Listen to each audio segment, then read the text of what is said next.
Since this is a sequel, that means double the Jaeger versus Kaiju action, right? So I just got to see in Pacific Rim Uprising, you know, the sequel to Pacific Rim from 5 years ago. I mean, I wasn't really expecting a sequel since it's been 5 years. I mean, especially since the first film ended on like a pretty definitive way. But here we are 5 years later and they have a sequel. Now, unfortunately, this time we don't have Guillermo del Toro directing, and Charlie Hunnam obviously is not in the picture for this.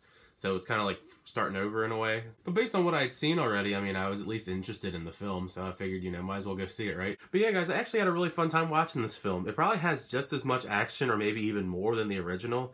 And Stephen S. DeKnight, and actually his directorial debut, he actually did a really good job taking the reins from Guillermo del Toro and still putting on a really fun, entertaining giant monster versus giant robot, you know, film. Especially in the action scenes. He filmed action really well in this, which you should have to do if you're in a Pacific Rim film. But they're all really intense, really awesome, you know, CGI's perfect action scenes. And that's probably what is the strength of this film, is it's, you know, action, CGI. I mean, that's what these films are all about, right? I do think not having Guillermo del Toro come back for the sequel did hinder it in the monster department, because the kaiju in this don't really look all that, like, you know, they're kind of just standard monsters. They're not anything kooky or crazy like you'd see in the, you know, any other Guillermo del Toro related film, since he has such like a weird twisted mind when it comes to monsters. So I mean, they obviously missed in that aspect. But I could be biased and just be nitpicky, since I am a pretty big fan of kaiju, since I've always really been interested in what kooky crazy designs they make for the monsters in each film, you know, Godzilla, Gamera, and all them.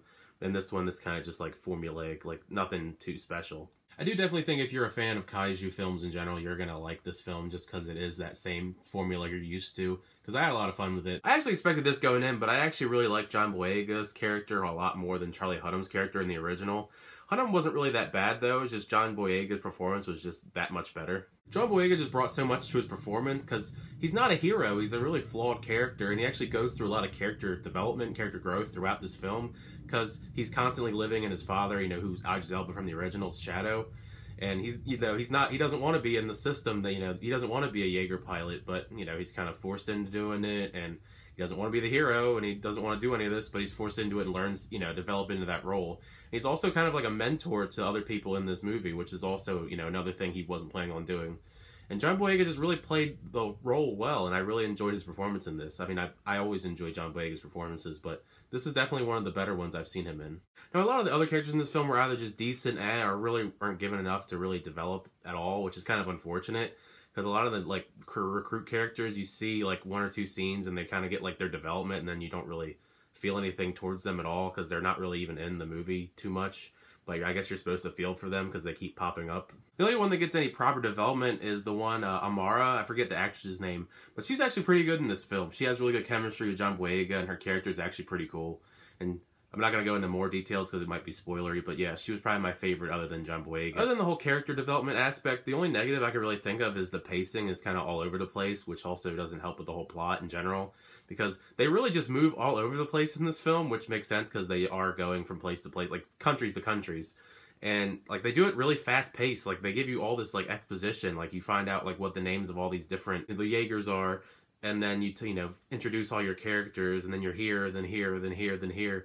And like it's really hard to retain all this information in this short amount of time, and I found that really difficult. For me anyways. Like if I'm being honest, I really don't remember a lot of the characters' names or the Jaegers that they were in. I mean, I could differentiate which Jaeger was which just by the colors and what abilities they had.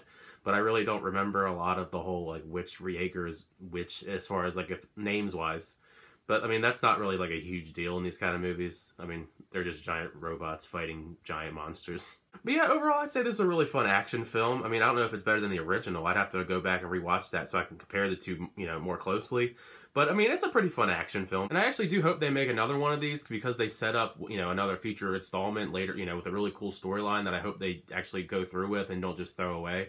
But yeah, you'll have to check that out yourself. I'm not going to go into that spoiler territory. But yeah, those are just my thoughts about Pacific Rim Uprising. Feel free to leave your comments in the section down below if you've seen the film, what you thought about it, or if you plan on going on seeing it this weekend. Also, feel free to leave a like, hit that subscribe button, and until the next time, I'll see you guys later.